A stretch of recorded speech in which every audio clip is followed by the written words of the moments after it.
উপস্থিত বিএনপি, যুবদল, স্বেচ্ছাসেবক দল, মহিলা দল সহ প্রান্তীয় সংগঠন বাংলাদেশ জাতীয়তাবাদী স্বেচ্ছাসেবক দল ৬ নং ওয়ার্ড সকল সদস্যবৃন্দ জানাই সদর উপজেলা স্বেচ্ছাসেবক দলের পক্ষ থেকে সংগ্রামী শুভেচ্ছা অভিনন্দন। সংগ্রামী উপস্থিতি, সময় সংকটের কারণে আমি শুধু দুটি কথা বলবো। আমাদের মাঝে আমাদের থানা নেতৃবৃন্দ আছেন।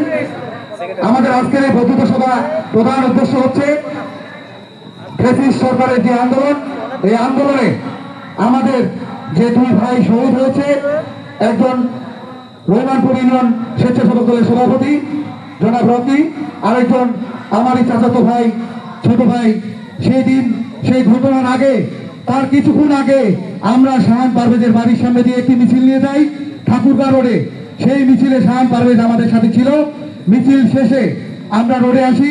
তারপরে তাৎক্ষণিক একটি রোডে বাইরের মোড়ে যে দুর্ঘটনা, আমরা মিছিল শেষ করার পরেও শাহান কি জানি আল্লাহ তাআলার একটা ইচ্ছা ছিল, তার সেই একটা এইভাবে একটা দুর্ঘটনাজনিত কারণ ছিল। শাহান পারভেজ ছিল এই ৬ নং ওয়ার্ড স্বেচ্ছাসেবক দলের সাধারণ সম্পাদক। শাহান পারভেজের এই অকাল মৃত্যুতে আমরা গভীরভাবে শোকাহত।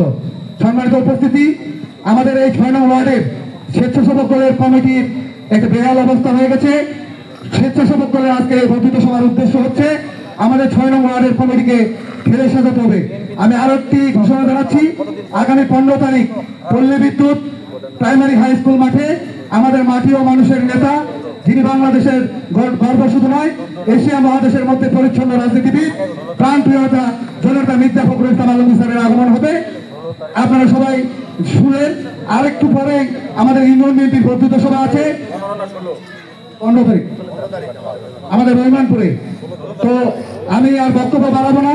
আজকে স্বেচ্ছাসেবক দলের ৬ নং ওয়ার্ডে যারা, দুঃখিত, 16 তারিখ রাত 8টায় সময় পরিবর্তন করা হচ্ছে।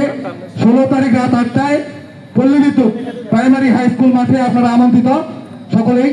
আর আমাদের আজকে বক্তৃতা সভার উদ্দেশ্য ছিল আমাদের এই কমিটিকে ঢেলে সাজানো। আপনারা যারা নতুন করে স্বেচ্ছাসেবক দলে আসতে চান, আপনারা আমাদের এখানে যে রহমানপুর স্বেচ্ছাসেবক দলের সাধারণ সম্পাদক আলতাফুর আছে, আমাদের এই ওয়ার্ড স্বেচ্ছাসেবক দলের অন্যতম নেতা রুবেল ভাই আছে, তাদের সাথে যোগাযোগ করবেন। আমাদের থানা নেতৃবৃন্দ আছে, আমরা তাদের বক্তব্য শুনবো। সর্বোপরি আজকের এই প্রোগ্রাম ৬ নং ওয়ার্ড স্বেচ্ছাসেবক দলের বক্তৃতা সভা সফল করার জন্য সকলকে প্রাণ ঢালা শুভেচ্ছা অভিনন্দন, ধন্যবাদ। আগামী দিনে ফেব্রুয়ারি মাসে যে নির্বাচন হবে, আমরা সকলে পূর্বের ন্যায় মির্জা ফখরুল ইসলাম আলমগীর স্যারের জন্য কাজ করব এবং তাকে নির্বাচিত করব, এই আশাবাদ ব্যক্ত করে আমি আমার বক্তব্য শুরু করছি। আসসালামু আলাইকুম। ধন্যবাদ রকিবুল হাসানকে সংক্ষিপ্ত কথা বলার জন্য। এবারে সংক্ষিপ্ত কথা বলার জন্য আহ্বান করছি বাংলাদেশ জাতীয়তাবাদী স্বেচ্ছাসেবক